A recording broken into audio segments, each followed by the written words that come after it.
joining us. I'm Jim Dunnigan, a state representative from Utah, also the secretary of NCOIL, and I'll be moderating this session today on the growing risk of wildfires. Wildfires are becoming more frequent and severe across the nation, and as they do, they bring with them a host of legal and policy challenges ranging from prevention and preparedness to liability and recovery. Specifically, Western states have seen a trend in utilities advocating for legal protections in exchange for compliance with safety protocols, such as vegetation management and infrastructure upgrades.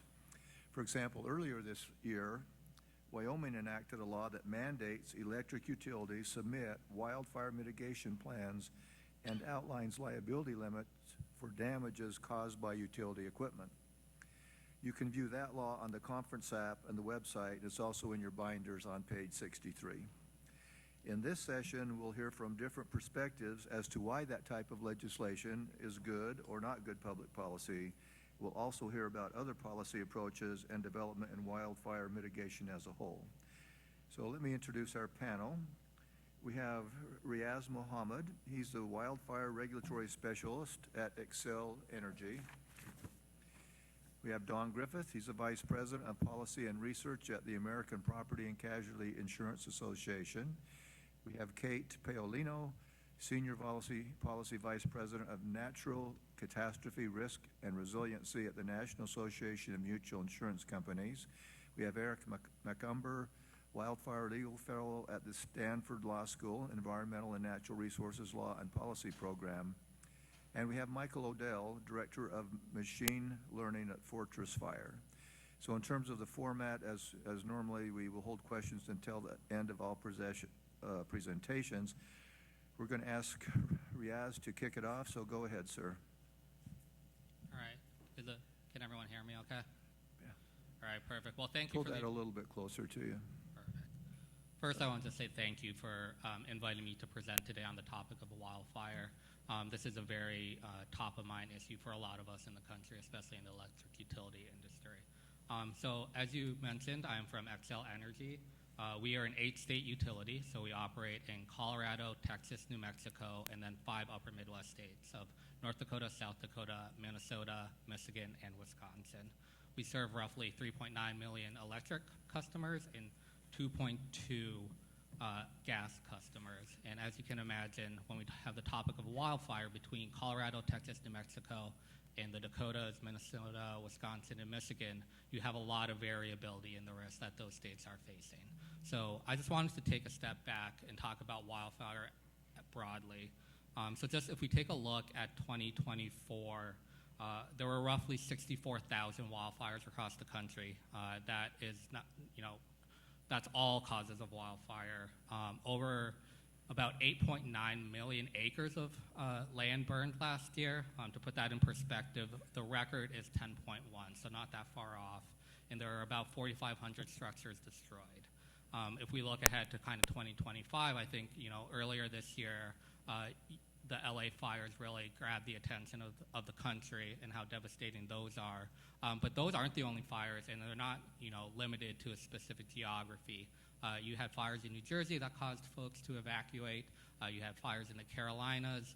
It's really becoming a national issue that we're going to have to address as a nation. So with that in mind, the factors that are causing these wildfires are not going to decrease.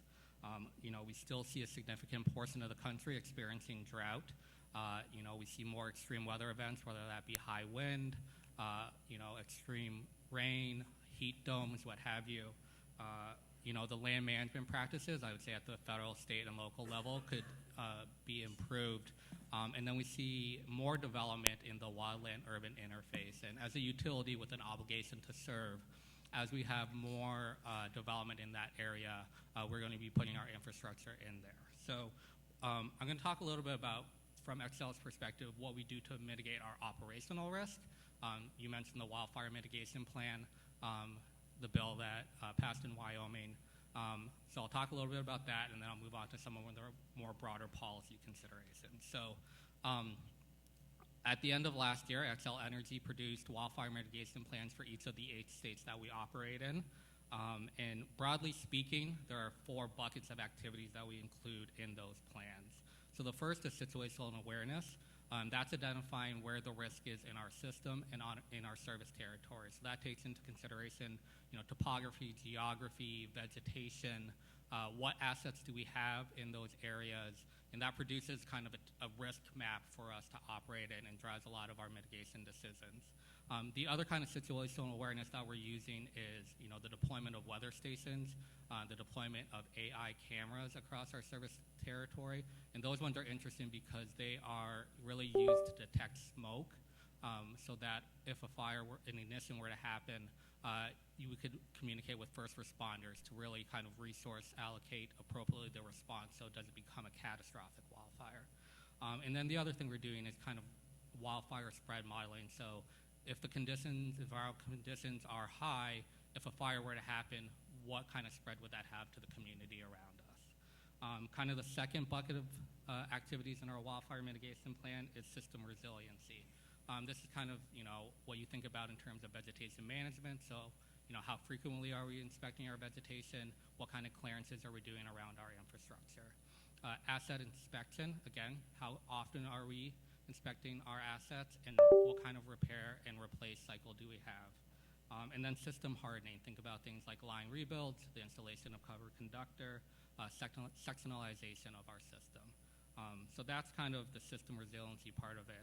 We have operational mitigation. So when fire risk is high, we put our system into what's called wildfire safety operation, and that is basically, our infrastructure is normally set to try and reclose. If something were to trip it, we turn that off. So if something were to come in contact with our line, it wouldn't try to reclose. Or we have something called enhanced power line safety settings, which is if something were to come in contact with our line, it would immediately de-energize. And then probably the one that people have heard of is the public safety power shutoff. So in certain conditions and as a measure of last resort, if wildfire risk is so high, we proactively de-energize our lines in those situations. So those are kind of the operational mitigations. And I think the last one is really important, and that's customer support and customer outreach. So as we go to implement kind of installation of these situational awareness tools, system resiliency, and the operational mitigations, it's really informing our customers of what we're doing and why we're doing it and how we can appropriately resource them during these situations. That includes things like we have vans that roll through so that people can charge their phones, resource centers, communications, town halls, and really I think one that's important around public safety power set-off is, updates on when power will be restored, and advance notice that we might potentially de-energize them. So customer outreach is a key part of our wildfire mitigation plan. So with that said, those are how we are looking to mitigate our operational risk associated with wildfire. You mentioned some policy challenges, and the policy challenges really go towards how can we make sure that our customers are in the best situation while addressing this wildfire risk. So there's a couple things that I'll raise, and then I'll turn it over to my colleagues to talk a little bit more. But one is the differential treatment of wildfires relative to other natural disasters when it comes to liability. We have seen some pretty big judgments against utilities in realms of wildfire. It is unbounded. We've seen punitive awards against utilities, and that's really costs that are ultimately borne by our customers at the end of the day. And then that unbounded liability really affects two other topics that we'll talk about today. One is insurance, the availability and the affordability of insurance, and then cost of capital. In a time when we have seen unprecedented demand growth, the cost of capital will have a huge impact on our customers when we go to borrow to invest in our system. I will say, some of the good news is that states over the last couple of years have looked to address this. Examples of that is the one you mentioned in Wyoming, which is, in exchange for a wildfire mitigation plan, there's a presumption of reasonableness that the utility was operating within the standard of care. We've seen limits on non-economic damages and punitive damages. We've seen clarity around the question of whether or not strict liability applies in this situation. We've seen backstop wildfire funds, whether that be in California or Utah. And then most recently, we see some self-insurance options come out from the state. So I will stop there and turn it over to my colleagues, but I appreciate the opportunity to talk about solutions to this really problem that needs to be addressed by society as a whole. Thank you. Thank you, sir. Thanks for your comments. Mr. Griffin. Thanks very much. I guess I need to be closer as well. So the slides are up, or where are they? There we go. Great. Okay, I'm going to go back one. Maybe. Maybe not. All right. The first slide was just telling you who I am. My name is Don Griffin. I'm with the American Property Casualty Insurance Association. Our members write about 2/3 of all the P&C business in the U.S. Between APCIA and NAMIC, and that's Kate Paolino next to me, who's speaking as well, we represent the majority of the property casualty market in the United States, overwhelmingly. First of all, I'd like to recognize Riaz and his comments that one of the things he's done that I heard was really positive is they've gone to making wildfire mitigation plans and programs in every state they do business. I think this is the key that you'll hear from me, is mitigation is what's got to happen. We can't just let everything burn again and then have it and rebuild it. It's not helpful for consumers, it's not helpful for the economy, and it's certainly not helpful for insurance companies. So we are seeing a lot of pattern, as he talked about, ever-increasing number of wildfires due to a variety of factors, periods of drought, dry abundant vegetation, heavy fuel fire loads. We continue to see growth in the population in the WUI area, which is the wild-urban interface. And, you know, one of the problems we have is the fuel loads are such to the point where, here's a thought to think about, the wind can carry embers from a wildfire more than 18 miles. So it's not just you and your neighbor that you got to worry about, it's the whole community that you're in. That's according to the World Meteorological Organization. You can't get those words out. We've seen increase in the intensity and all the things that are causing the wildfires, be it human, spontaneous combustion from lightning, arson, above-ground power lines, accidental ignition. You know, I was pleased the other day when I turned on the TV, I actually saw that we have Smokey the Bear back. Hadn't seen him for decades, and now he's back, which is a good thing. We can do things about this. One of the things we need to do is to harden our infrastructure.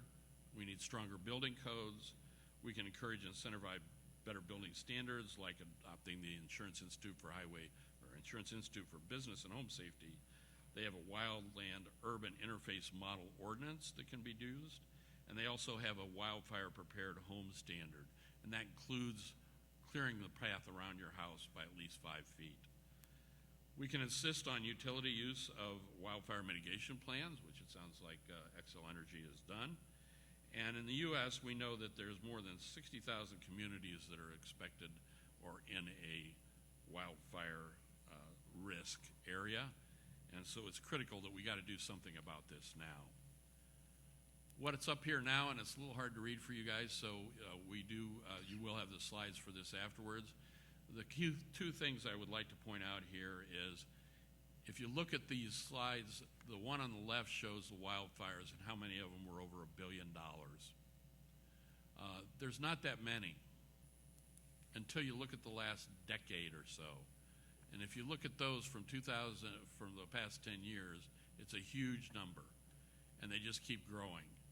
And if you look at the right slide, that's the one that shows all the ones that were over $1 billion that were caused, or at least contributed to, by utility issues. One of the things that's not even on this part of the right slide is there's not even the California fires here, the ones in Southern California in January. Those are estimated somewhere to cost between $28 and $40 billion. So we went from about $8.7 billion in the 2000s to $56.3 billion in the 2010s, and now we're in the 2015 to 20 bucket, and we're approaching $100 billion. That's a big increase. One of the things that we've seen, and you heard about, is we've seen a lot of bills introduced, 20 bills in 12 states with some sort of utility liability shield. To date, there's the ones that have passed are up there. I think there's 7 of them. We've seen bills passed previously Alaska had one. Utah enacted a bill in 2024. Oregon enacted one in 2020 and then created a fund and expanded the liability shield in 2024. This year, they passed in like 7 states. The bills that passed did so with significant opposition from us, the insurance industry. And the final bills are reflective of extensive negotiations and reflect language that, with regard to liability, the insurance industry finds, frankly, deeply troubling.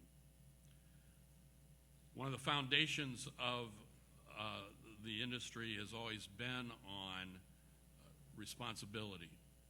The responsible party pays.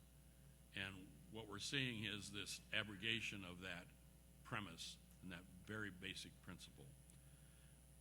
Each one of these each one of the bills that was done require people to get approval of a wildfire mitigation plan.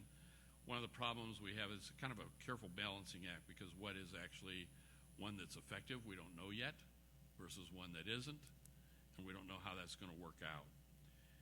Each of the bills included that same basic principle that you, in exchange for having this plan, you have a liability shield. There's also some that have set up funds to pay for these losses.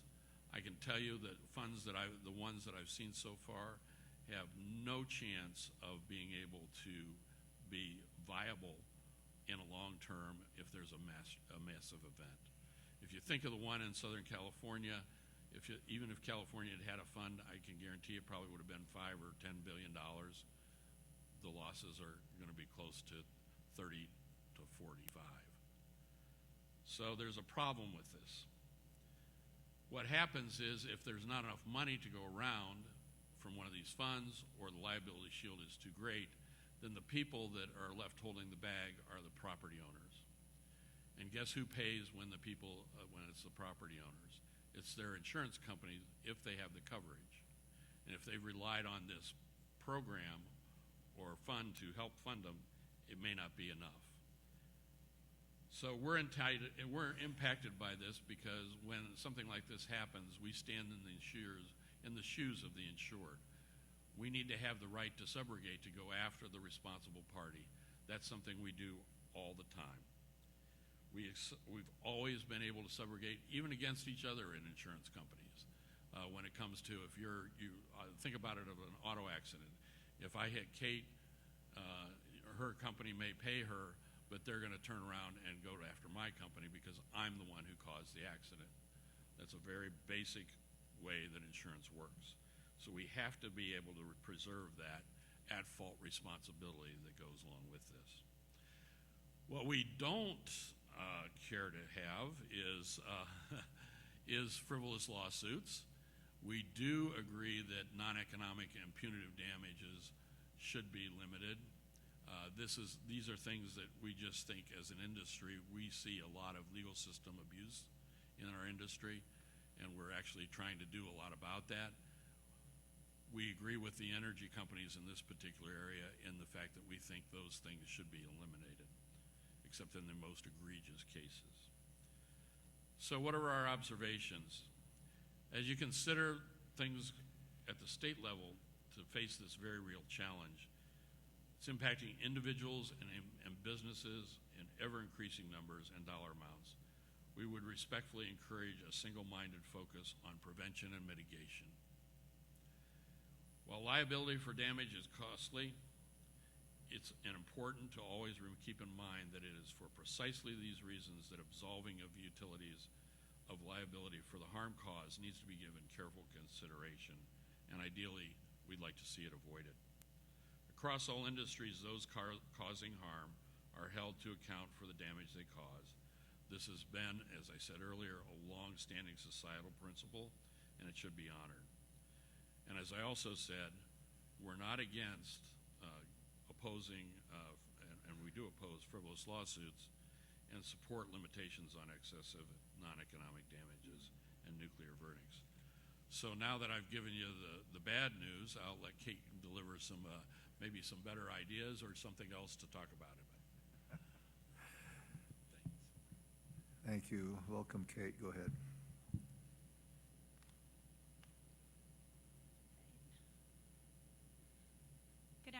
I'm so pleased to be here with you this afternoon. I'm Kate Paolino with the National Association of Mutual Insurance Companies, NAMIC, and these days I focus much of my time on natural disasters, and the subject of wildfire risk and liability has been one of my focuses in 2025. For context, and as we've heard recently, we've witnessed a robust number of states push laws designed to protect utilities from liability. And while understanding that the exposure is significant, respectfully and very urgently, we encourage insurance legislators to ask some critical questions about aspects of this effort. This is a very big deal, and we'll come back to that in just a minute. I'd like to set the stage with two quick ideas. First, the more I thought about today's dialogue, the more I realized something that you as insurance legislators already must be very keenly aware of.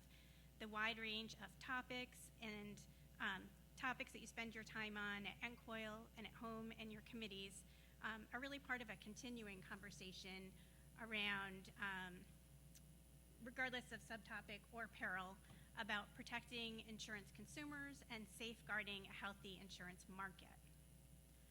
So in some respects, it seems that a good amount of time you might spend worrying about what might be described as working through and imagining different potential if-then scenarios. My guess is that this involves mentally scanning for possible downstream consequences. For example, things like, would you generally expect a change to result in losses going up or down?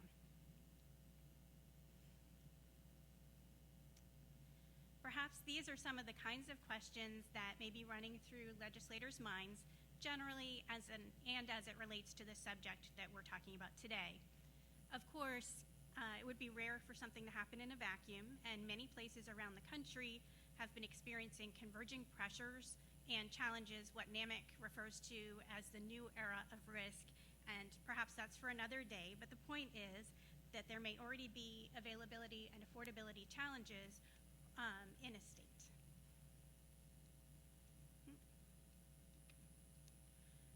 And this is Dunn touched on the concept of subrogation, which is very important.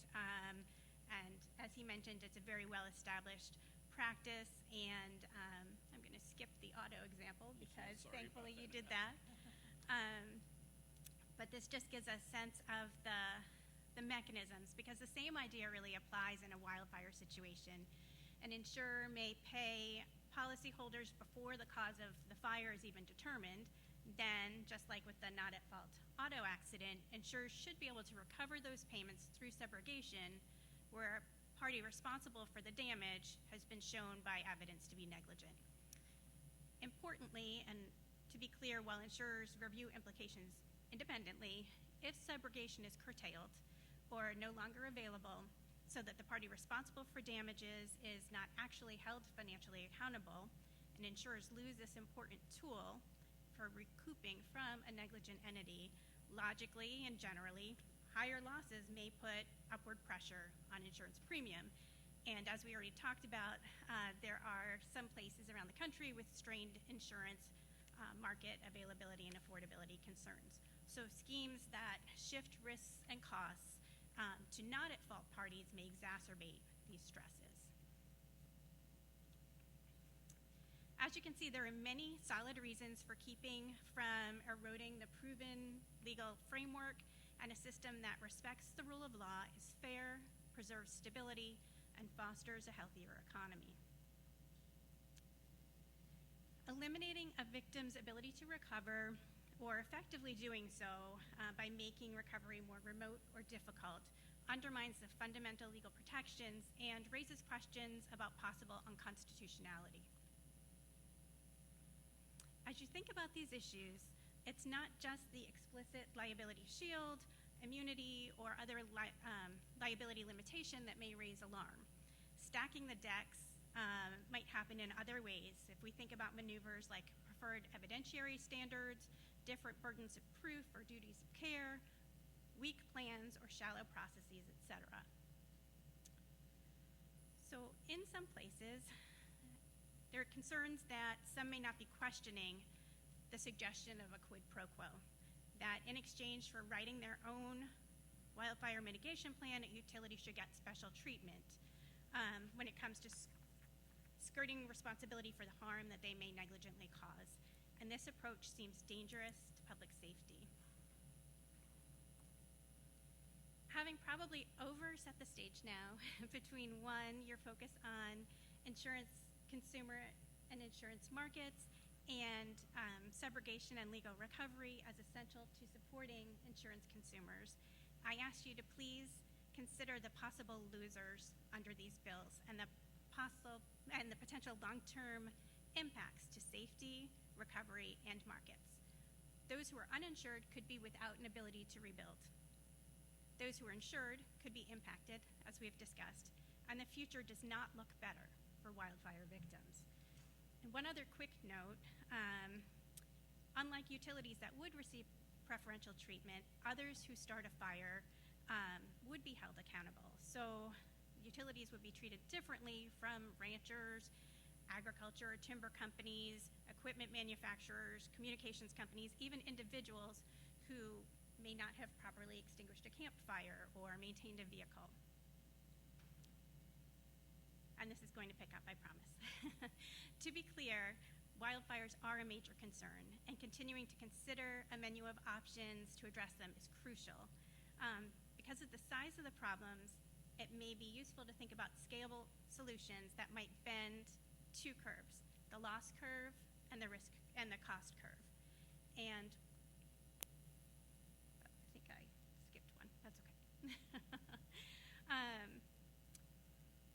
Can I go back? Okay. Regardless. Well, wildfire is a major risk, and this kind of gets to something that Don had mentioned. They're not the sole driver of costs. That another major cost driver is lawsuit excesses. And please understand that I want to distinguish between the kinds of reforms that could take some of the excess from that system but still allow for economic recovery and a campaign to avoid accountability. There's more in the appendix on these issues, and NAMIC offers to serve as a resource if there's interest on that topic. So here we see some of the ways to reduce risk, and it's a menu of options. Again, more in the appendix on that, but today I'd largely like to focus on the first item related to wildfire mitigation plans. So a wildfire mitigation plan essentially indicates some of the information that a utility shares about mitigation. And where the plan is filed, it makes sense for there to be processes around submission and review. But based on what we've been talking about, there should be no need to include liability or litigation-related provisions in bills dealing with wildfires and utilities. And I'm very quickly going to walk through some high-level thoughts and questions relating to each of these three areas. If looking at a wildfire utility bill, consider what would actually be required beyond a self-written plan. In some instances, a wildfire mitigation plan wording includes provisions framed as describe some aspect without including or referencing a standard, a requirement, schedules, timelines, monitoring, auditing, specifics like that. So while this is not an exhaustive list, it offers a sense of some of the kinds of questions that you may want to consider to start to confirm that a bill integrates meaningful standards. Next comes the rules governing the administrative process relating to the plans, and here please think about things like transparency, public input, expert opinions, and again, audits and compliance reviews. And this is just more of those logical kinds of questions. Because things change, plans should need to be updated and refiled periodically. Because it's important, approval should be definitive and not simply a deemer based on some passage of time. And because it's about reducing wildfire risk and damage, that should be the specified public interest driving these decisions. Now, this is the component here around liability and litigation, and as I hope I expressed, this does not need to be part of a utility wildfire legislation. The upshot of this slide and the next is that preferential treatment should not be given away. And this is the case regardless of whether the wording relates to immunity or other liability altering wording, or whether it connects to that stack the decks kind of scheme I was talking about earlier. So in bringing this to a close, I want to encourage you to please consider three things. First, because of your role as insurance legislators, your questions will be valuable for understanding the potential broader implications of these bills. And for these reasons, referrals to insurance committees could allow for your closer review from this perspective.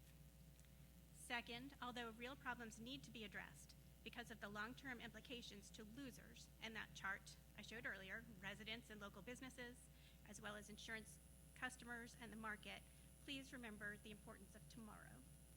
And finally, from a bigger picture, improved safety and mitigation is vital for the future. But because of all the possible harms, preserving legal accountability and recovery, avoiding cost shifting, these are things that are also vital. Thank you, and I look forward to our continued conversation. Thank you. Appreciate those comments. Mr. McCumber. Hi, I'm Eric McImber. I'm a wildfire legal fellow at Stanford working on risk assessment mitigation across regulated entities of a few different kinds, including utilities and insurers. So I'm just going to give sort of the 30,000-foot overview of the mechanics of the sort of shifting liability and WMP standards that Don and Kate went over recently. Just to sort of, sorry, my first slide got cut off, but it's nothing that you haven't already heard from the other panelists. We know that liability is getting larger for wildfires, especially the recent fires we've seen in Southern California and Hawaii, where urban conflagrations spread from structure to structure and can destroy an entire neighborhood or community. We also know that it seems like juries are becoming more willing to hold utilities liable for wildfires, even under ordinary negligence schemes, as opposed to the sort of stricter liability standards we've seen in California. So the question is how to avoid the sort of consequences that we've seen in California in terms of really destructive wildfires and high liability driving high utility rates and an affordability crisis, while also incentivizing utilities to, sorry, not close enough. Sorry about that. Did anyone catch any of that, or should I just start from the start? Oh, you're okay. Okay. So basically, yeah, just to restate the problem, how do you avoid the problems we've seen in California of incredibly high liability for wildfires driving unaffordably high electric rates, while also incentivizing utilities to take reasonable precautions to prevent their infrastructure from ending fires during dangerous conditions? So we've seen a couple different state-level approaches without advocating for any particular one. I'm just going to flesh out the mechanics in a little bit more detail. We know that a lot of states are incentivizing utilities to create mitigation plans. We're also seeing lots of legislation aimed at stabilizing utility finances by containing their potential exposure to liability. As I said, these are very recent. I think we don't really know which of these work or don't work, or what the full pros and cons are, but just sort of to give a little more perspective. Changing the liability standard, or I could also say creating the liability standard, because some states don't have explicit standards for electric utility wildfires on the books.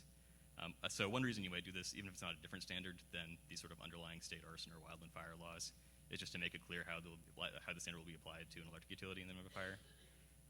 But some states have also changed the standard to be more protective of utilities, like by barring strict liability or by requiring a showing of gross negligence rather than just ordinary negligence in order to hold the utility liable.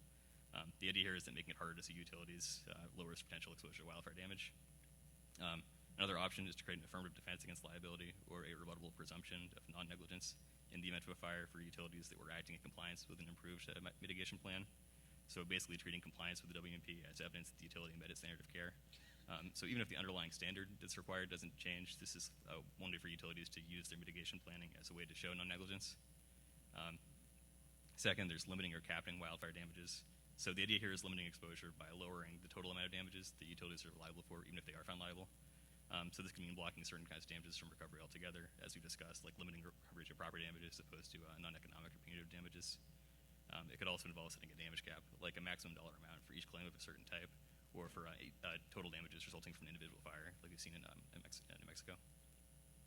Or for property damages, we could change the way that's calculated. You could limit damages to the lesser number between restoration cost and the difference in fair market value of the property immediately before and after the fire, which can be significantly lower. Third, creating wildfire funds capitalized by some combination of utility shareholders, ratepayers, or the state in some capacity, and used to reimburse participating utilities for eligible wildfire claims. So California is currently the only state with an operational one. As you discussed, Utah set up the procedure for one to be created. but other states consider them as well. Like Hawaii currently has a coordinated committee to consider creating one. So the idea here is this is a risk backstop that can limit utility exposure by limiting the losses responsible for after a fire. As Don discussed, you need adequate funds to actually pay out these claims, but one potential benefit of this approach is that unlike changing the liability standard or capping fire damages, this doesn't completely block or limit recovery. It just sort of creates an alternate source for claims to be paid out from to people affected by the wildfire.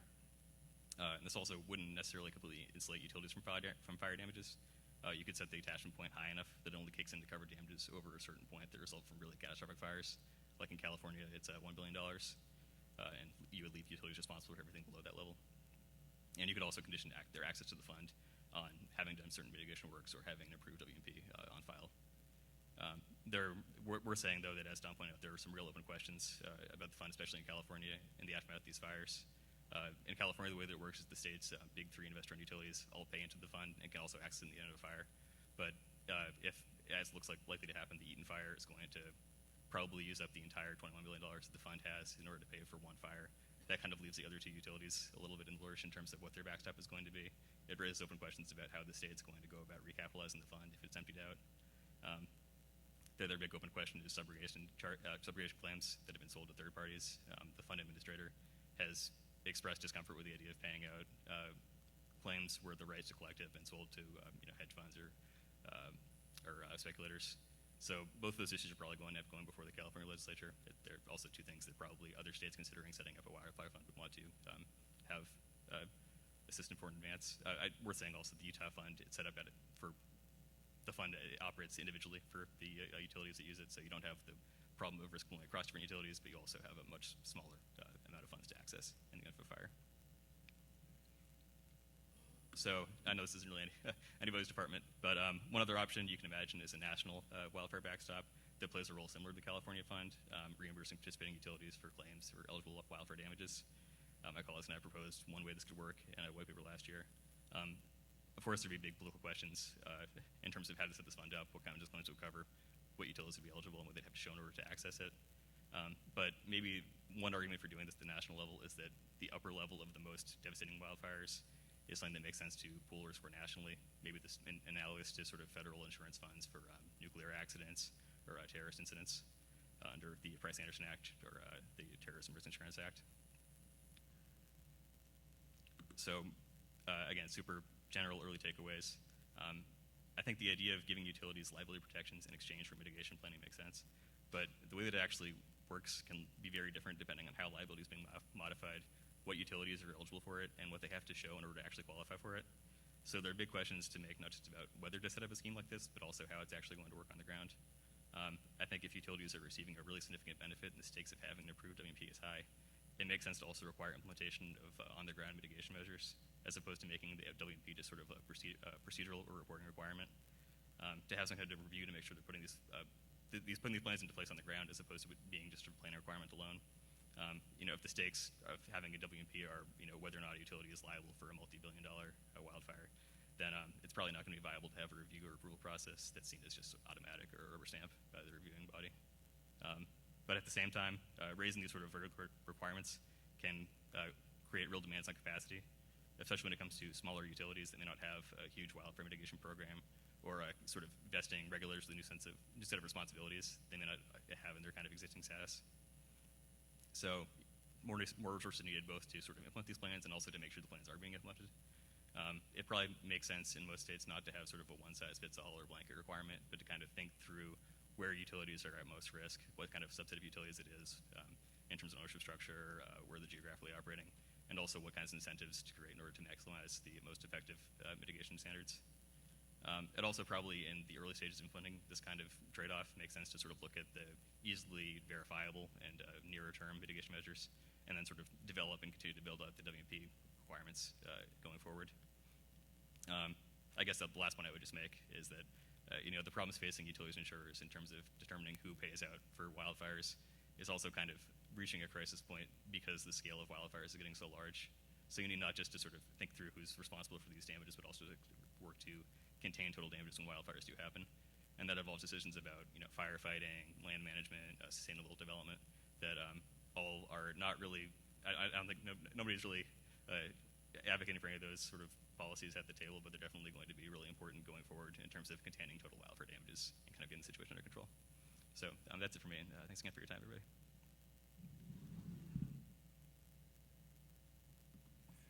Thank you very much. Michael? Thank you, Representative Dunnigan and the committee members.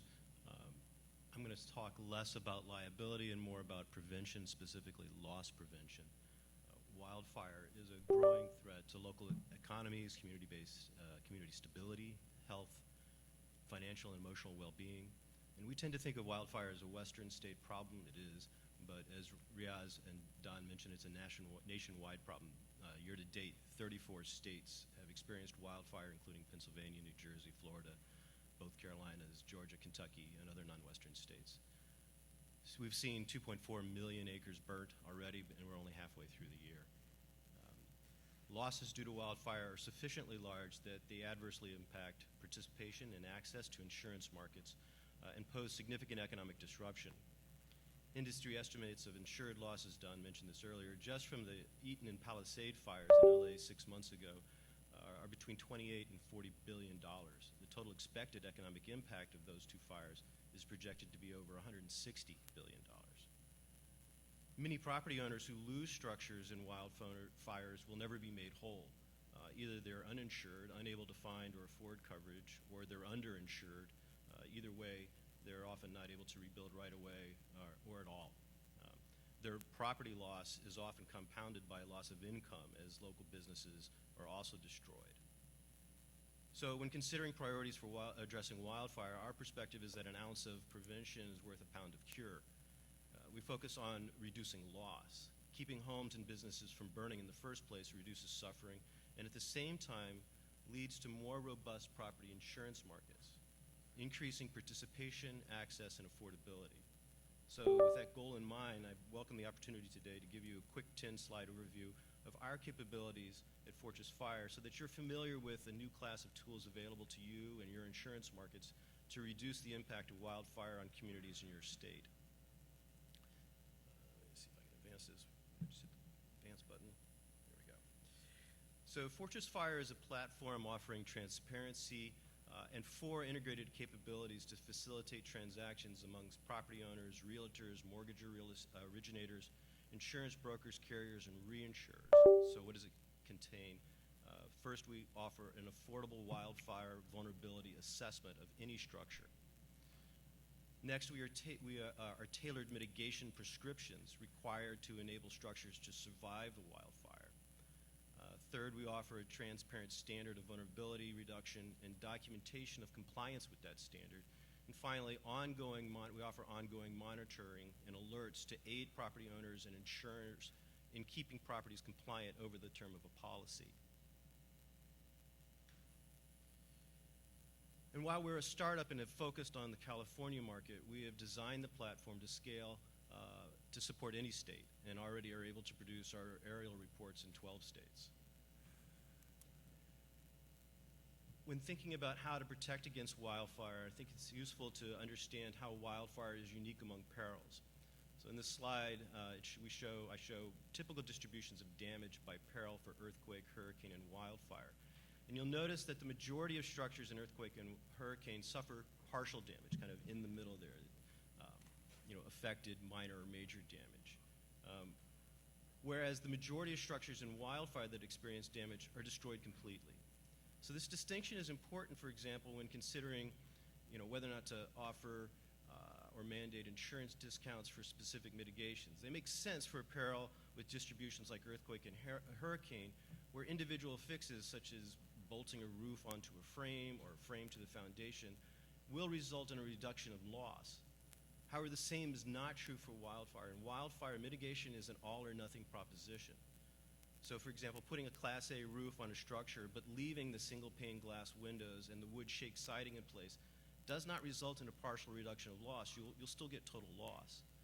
The analogy that works for me is it does no good to close only some of the external hatches on a submarine, right? You have to close them all, right? Burning like sinking is an all-or-nothing proposition. So as I mentioned, our platform provides a standard of protection that can be defined in terms of specific required mitigations.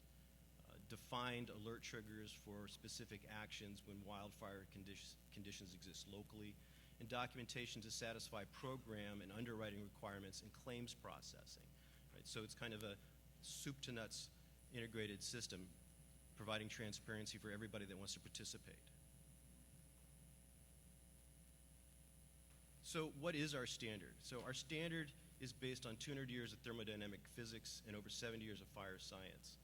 As a result, it's not a one-size-fits-all set of best practices. Rather, our vulnerability analysis is based on the specific fuel configuration right around a structure and the construction characteristics of that structure.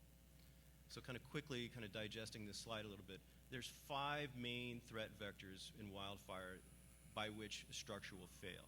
So there's convective energy transfer. So that's a flame touching the building, right? You can imagine that sets it on fire. There's radiant energy. Think about roasting a marshmallow over a fire. You don't put it in the fire, you put it near the fire, and just the energy off the fire will roast the marshmallow. Make that really large fire, and that can roast your house sufficiently to set it on fire or break the glass windows, right?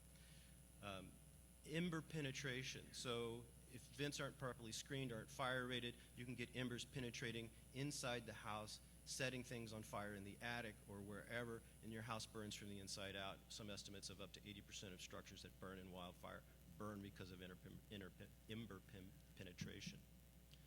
There's also ember accumulation. You can think of piling a stack of glowing barbecue briquettes onto your structure. You get enough of them on there, they might blow up, firebrands blow up against the house. You get enough energy there transferred that you can cause the structure to fail. And then finally, structure to structure. A house itself is a huge source of energy. And if your neighbor's house is 5 to 10 feet away from you, or even a little bit farther away, and it catches on fire, your house is likely to catch on fire. There's just not much you can do about that. How do we know our underlying model works? So we are constantly backtesting the model against a growing number of historical fires. When evaluating a model, it's important for the model to be able to correctly identify not only those structures that will burn, but those structures that won't burn, right? Doesn't do you any good if you predict that every structure is going to burn or no structure is going to burn. You need to be able to differentiate between the two. We can go into more detail on our results, but the bottom line is that our model is very accurate in evaluating structure vulnerability to wildfire. So again, we test fires. We test against fires with different environmental factors. We're always looking for new ways to interrogate the model, validate it. And we've included samples of structures from the Eaton and Palisades fires. This is just some results of our predictive ability when looking at just one of our vectors for all of the structures, all 30-some-odd thousand structures that were in the 2 fires that were affected.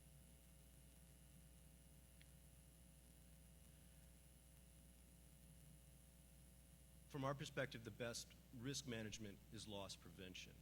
Right? Our platform offers a physics-based standard for vulnerability assessment, specific mitigation prescriptions, documentation of compliance, and ongoing monitoring and alert to keep structures safe and losses low.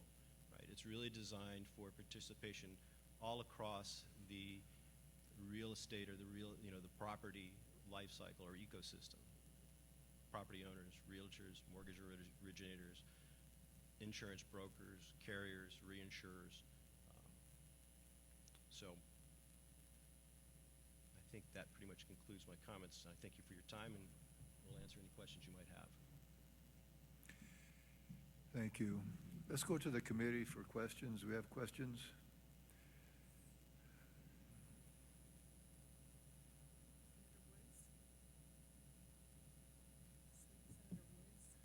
Senator Woods.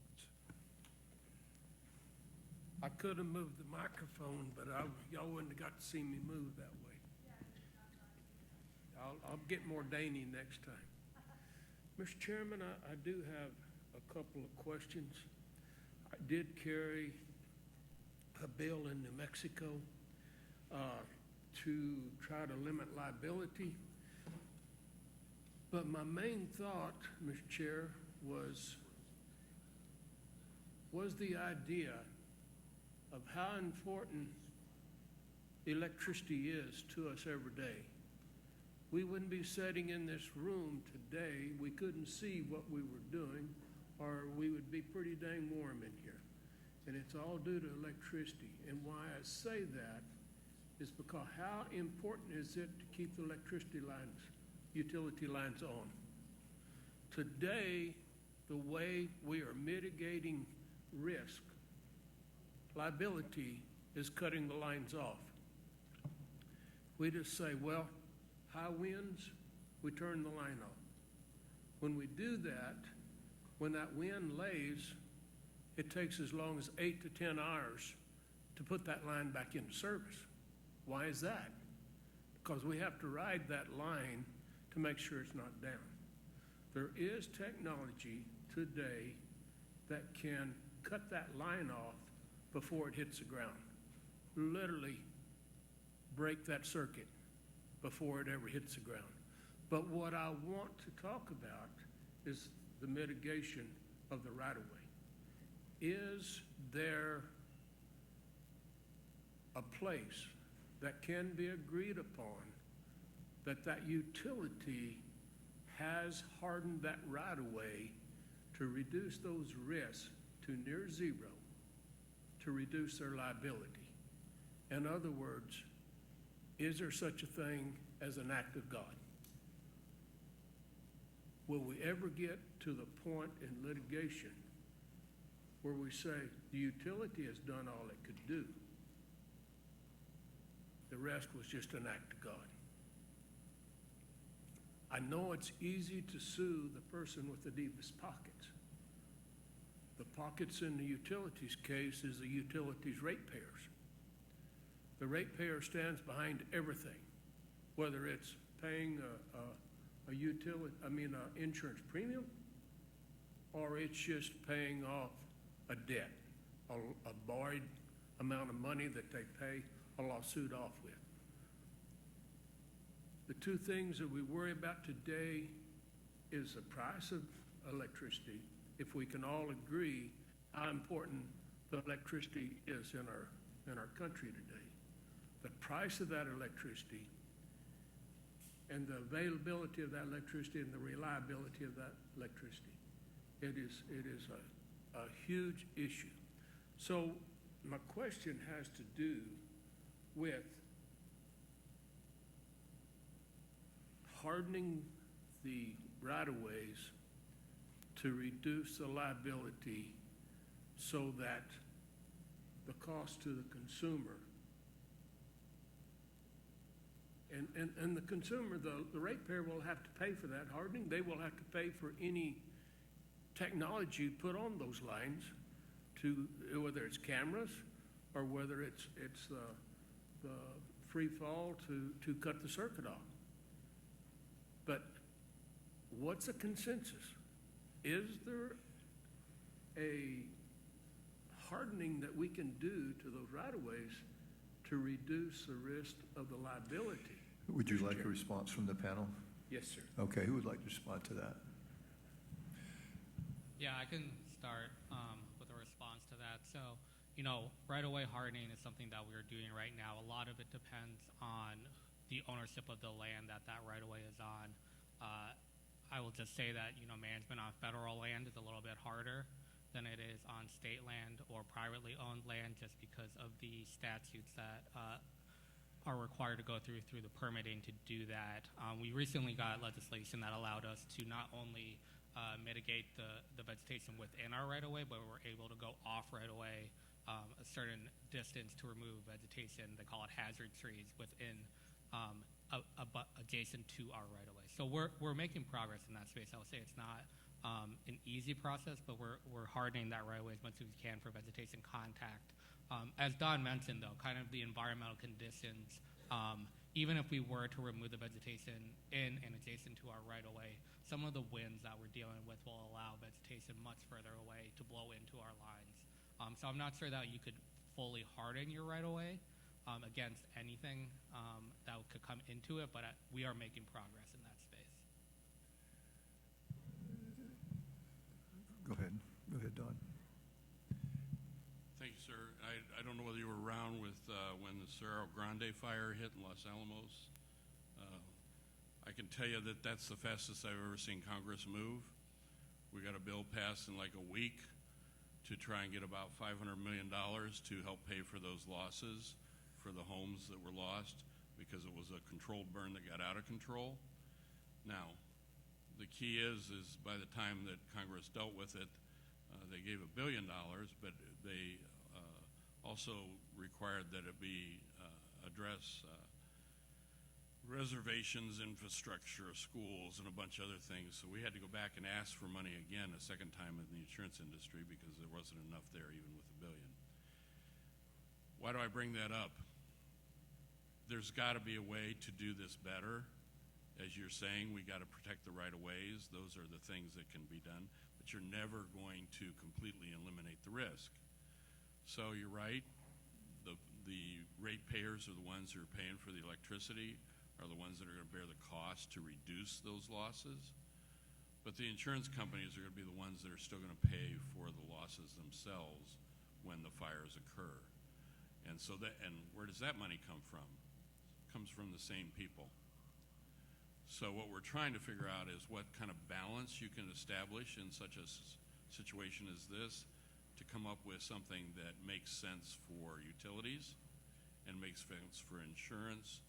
But most importantly, you've got to think about, as Kate put up there, it's not just today, it's the tomorrow, and it's the bigger picture, because at the end of the day, the money's all coming from somewhere, and it's most often coming from the people who pay for the electricity and buy the insurance. And so if you can reduce the loss, you're never going to eliminate it entirely, but if you can reduce the loss through some of these hardening projects, there's a cost, but that will lead to less chance of wildfire and less costly wildfires when they do occur. I hope that makes some sense, sir. Okay, Mr. Chairman, thank you, Don. Senator? Just one more thing. Not every wildfire is caused by utility, but nearly every wildfire No, sir, I agree with that. there's a utility in that wildfire. Understand that entirely, sir. Go ahead, sir. Mr. Chairman, thank you. Cale Case, I'm from Wyoming. I chaired the committee that worked on that bill that was mentioned and is on the Senate side when we got further along. I think one aspect of utility providing electric service you have to think about is in this country, not all utilities are private entities. Much of the electricity in the country is provided by government or quasi-government things that typically enjoy limited immunity, governmental claims acts and things like that. Well, that's a wrinkle in this whole aspect where you have privately owned utilities competing with publicly owned things that have a different level of liability. That's also a factor in all of this. And so, you know, it is a tough decision. We tried our best to find the balance that we needed to get to in Wyoming, and appreciate the work of all the folks there, including the insurance companies that helped us make it better. Thank you, Mr. Chairman. Happy to entertain any comments. Thank you. Do you have a question? Try to speak.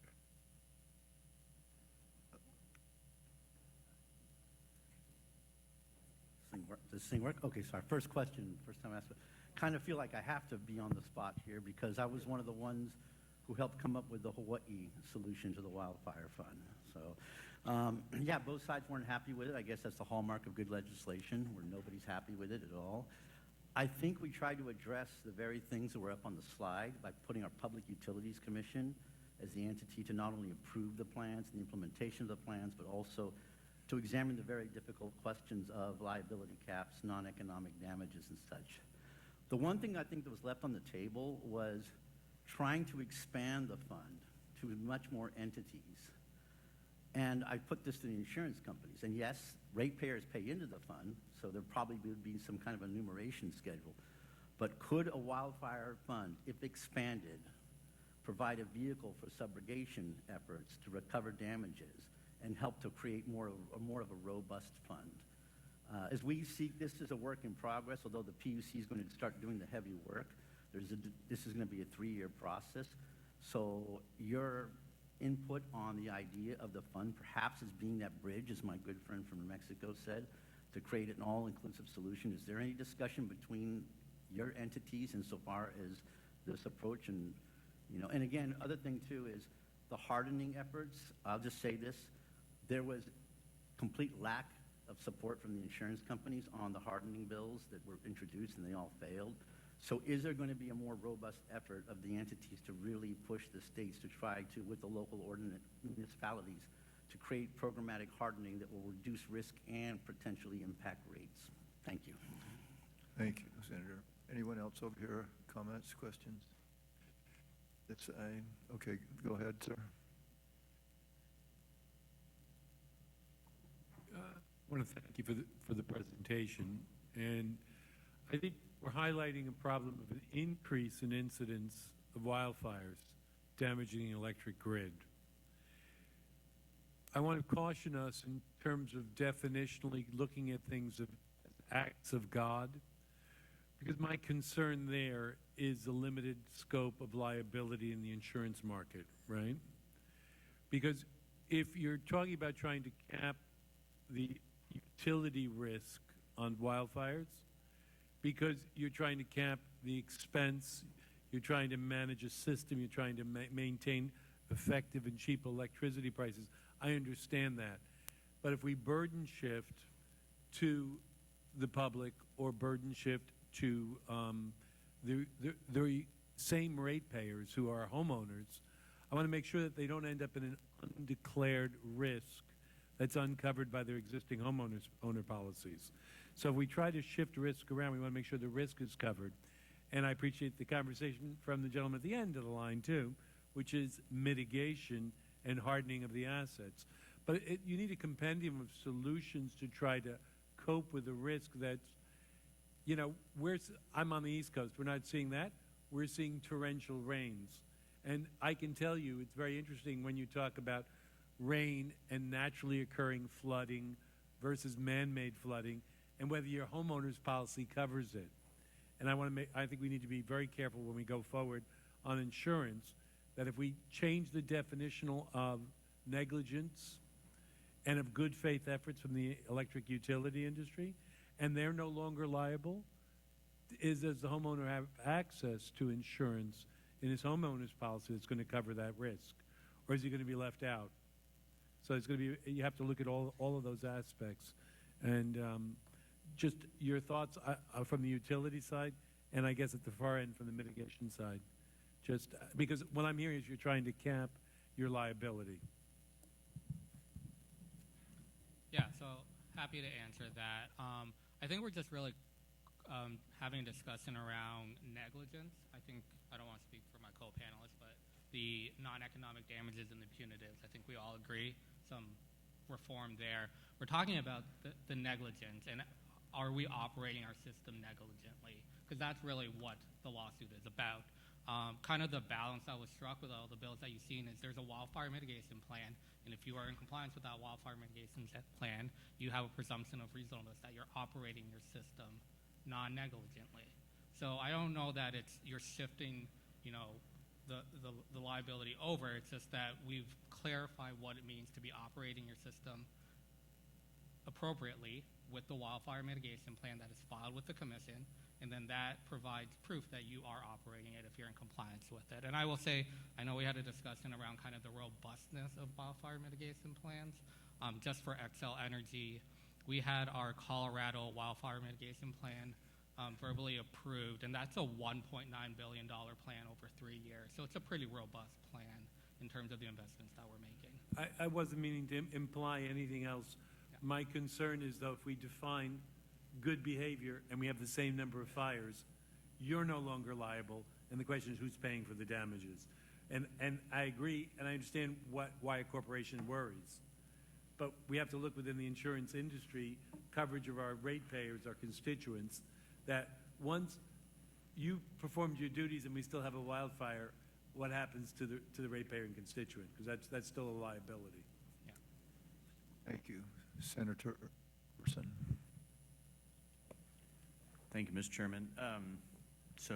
Really good conversation. Obviously, in Texas, we had the Panhandle fires very recently, and we're just kind of coming out of that. And so to my friend here on the end, I really wanted to hear out of this panel more about homeowner mitigation efforts. And so I kind of have a few questions I'd like to ask.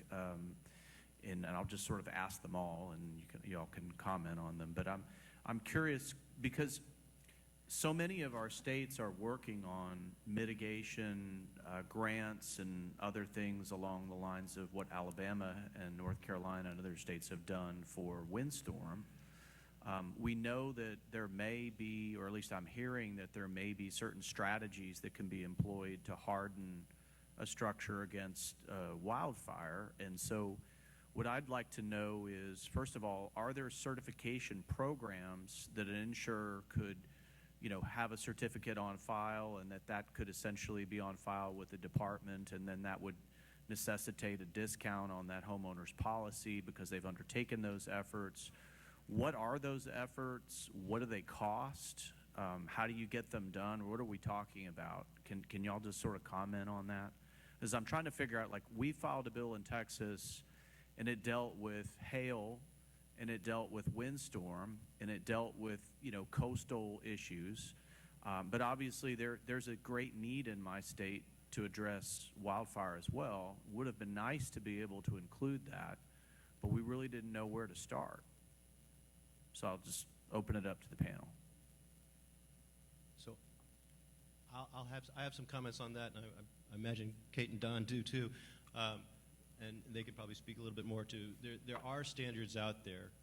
So IBHS, for example, has a number of standards for wildfire preparedness.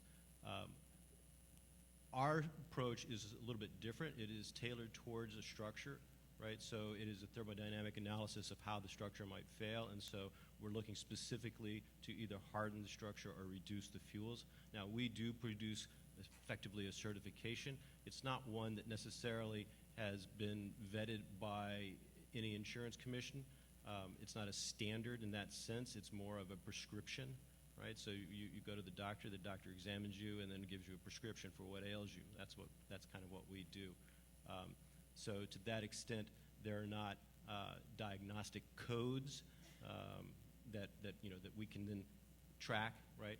However, the way that we work with insurance carriers, underwriters, is that they evaluate our model and then they say, okay, that model is a standard. We will prescribe to that. So in other words, we recommend this set of mitigations for this specific property. And the carriers will then say, terrific. We believe in you. We believe in those models. And so you, homeowner, if you implement all of these mitigations, we will then underwrite you, right? And you maintain these mitigations over the life of the policy, we will underwrite you. Now, for some of our commercial clients, that has resulted in significant discounts in their premiums, right? There's not a standard across the board that, it's 10%, it's 5%, whatever it happens to be. It just happens to be based on how the insurer evaluates those mitigations and what they believe deserve as a discount. Now, I'll say for someplace like the state of California, looking at residential, those rates are already relatively low compared to other states. And so to say that you could qualify for a discount when maybe already, even with our mitigations, the risk is underpriced, there's some issues there, right? But I'll let my panelists. I can assure you that's not the problem in my state. Yeah. All right, I'll jump in with some thoughts. First, similar to the bill from last year, the model last year here. Kate, pull that mic close to you. Okay, sorry Make it about that. friends with your tongue. New Mexico did pass something, Senate Bill 33, that gets at something similar, but in the wildfire context. However, there's a different place that we're at in the maturity of all of this, and I would say that sometimes, as we talked about probably before in this context, the impact could be to underwriting. It's not necessarily to rating and actuarial information is very important, right? So there's a lot on the individual parcel level as well as the community level.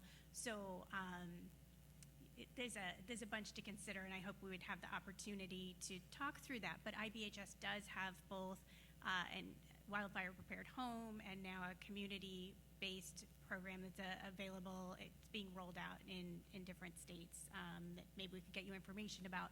I would also say that in our presentation and separately, we have a menu of other things to think about. Some of them in the mitigation space, even things like savings accounts to prepare for deductibles, or considering them around mitigation efforts, or a wide variety of possibilities. And then coming back to, of course, some of the how do we take the air out of the balloon of the excess lawsuit recoveries that don't relate to economic damage. And I will pause with the mic now, but I do have thoughts if anyone wanted to follow up on some of the previous questions as well. Thank you. Yeah, I mean, I just think we need tools in the toolbox. I mean, there are a lot of lawmakers, particularly in Western states, that realize this is sort of the undiscovered country, and it's being left out of all of these mitigation legislative packages. I understand that it may be in its infancy, but I would just say that we can't do it without you, and we need your help. Thank you, Senator. Senator Huizenga. Thank you, Mr. Chairman. And I think it goes without saying that when we have highly complex problems like this, that it's not going to be one solution, but we have to look at multifactorial solutions and ways to help things. And addition to that, we know that trees tend to grow way faster than we think, and the power lines age quicker than we think. And so it always takes money. I was talking with my brother a couple weeks ago. He lives in Marin County, and he said that he was surprised one day. He was working from home, and he saw a fire department guy and somebody from the county and somebody else come out, and they apparently passed a millage that said that they were going to do an assessment of every house in the county to help them identify where the problem areas were. And he said they had great solutions. He's like, I had no idea. We have certain policies about redwood trees that can't be cut by us, but they talked about cedar shake siding that had to be mitigated, various pieces of landscaping that should be moved away from the house, and tools like that. And I thought it was really great because it really had a countywide perspective, and it's very proactive. And yeah, we can blame utilities, and there's always room for blame, but that kind of proactive puts the solution with the homeowners. The homeowners in that county make the decision to vote for that millage. They're going to get the assessment and say, here's what changes you need to make. And so they've been empowered by doing that. And then someone's going to follow up to make sure that their neighbor house isn't going to get burned down because they didn't follow those rules. And so that kind of collaborative, cooperative process seems like it's something that we should all look forward towards. And I think for Tom's question there, it kind of gets towards that, like, what kind of solutions do we have? And a systematic approach I thought was refreshing. So I guess my question is this happening anywhere else in the country, and or is this Marin County the only place that does that? It's not just Marin. So California has a policy in place whereby if you're in a CAL FIRE designated high or very high fire zone, at point of operate sale, kind of the same. You have to take all comers if you're a hospital. So compliant with the charity work of a not-for-profit doesn't seem significantly different than CAL FIRE. It depends on a for-profit. I'm wondering, what is it? Inspect your property, and they will say you need to do X, Y, and Z in order to be compliant with the defensible space requirements. Now, some local jurisdictions go even farther. They have more stringent requirements. I know, for example, my in-laws live in Oakland, and they come every year and inspect their vegetation. So it does exist outside of Marin. And one of the problems is that the defensible space standards are sort of vague. And depending on which inspector you get, you might get one answer versus another answer.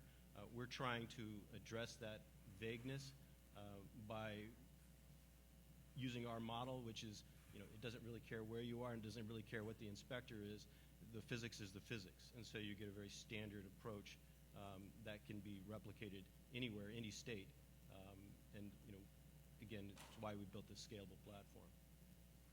Thank you. So we've only got a couple of minutes left. Don, do you want to make a comment? Yeah, if I could, I wanted to address what was stated over here. One of the problems is what's the mitigation and how does it work out? At the end of the day, if a lot of these mitigation things are put in place, the utilities won't need a liability shield. They'll reduce the number of wildfires will be reduced. There still will be them, but they will be reduced. And so you won't need those. They would still be able to, we would still as an industry subrogate against them. They would not need that shield because the losses would be less. That's the key for all of this. In Texas, I know that's a key. We're happy to talk to you. I'm sure Kate or anybody up here, happy to talk to you about how we might do things better in that state, particularly because my CEO lives in that state.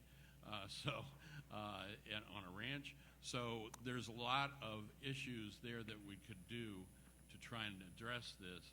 The key is trying to figure out how to get them in place. One of the things I will bring up, and I may be unpopular for this depending upon which side of the aisle you are, Democrat or Republican, but one of the things that was put in place a few years ago was called the BRIC program. It's at the federal level, so that part of some dollars from every federal declared disaster, go into a program that has billions of dollars at this point to be handed out to communities to help harden themselves. That's been shut down recently, but that's something that we think should be reinstituted over time or as soon as possible. But the key is, if you do the things the right way, if we talk to each other, which is what we're doing here today, and we're certainly willing, I think I can speak for anybody up here, that we're certainly willing to talk to any of you about this, that we can make a difference in how this works out and plays out, that works better for the consumers and avoids loss of life and property. Thank you, Don. Kate, are you dying to say something? If I could, Go thank you ahead. so much. I just want to circle back to the overall sort of ecosystem. There was talk earlier about, how do we know when we get to that point where there's less risk and there's less sort of responsibility for the risk on the part of the utilities. I think I just want to underscore for everybody again, and I know folks know this, but people without insurance will not be able to rebuild.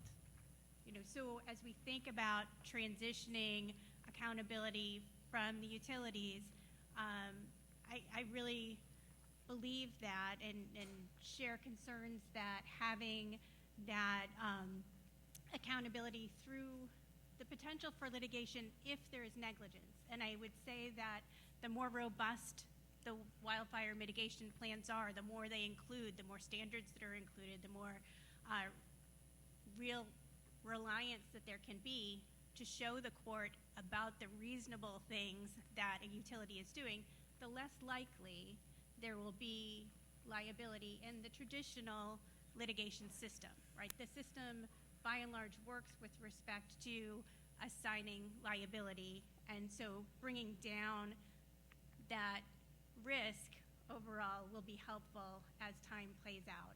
And, as important as it is to help the utilities be able to continue to do their work, it is also important for insurers to be able to continue to do their work and individuals to be able to rebuild their homes regardless of whether they're insured if someone is at fault for that. So just wanted to make sure to put that in.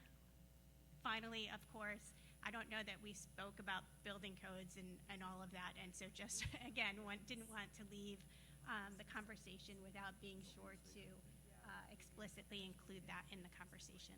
So thank you for letting me have a chance to include those items. Okay, thank you, committee. Thank you for the questions. And panelists, thank you. We really appreciate your time. Thank you for your responses. So we're going to conclude this meeting. We don't need a motion because it's a general session. Just a reminder, next up is SARG and the Health and Long-Term Care Committee. And then this evening at 5 p.m. we have the Women's Caucus reception. That concludes our meeting. Thank you.